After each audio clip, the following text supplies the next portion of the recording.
జై శ్రీమన్నారాయణ. నన్ను ఒక ఇద్దరు ముగ్గురు కామెంట్ రూపంలో అడిగారు, ఉద్యోగం రావాలి అంటే ఏం చెయ్యాలి స్వామి అని చెప్పి అడిగారు.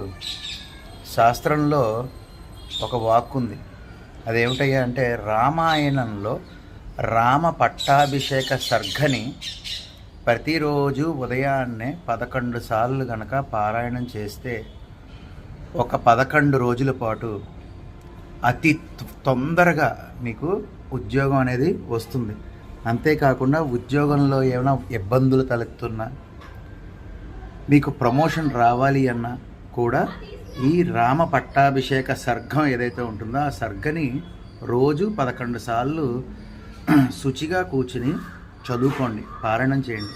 ఖచ్చితంగా అత్యుత్తమ ఫలితాలను మీరు చూస్తారు. జై శ్రీమన్నారాయణ.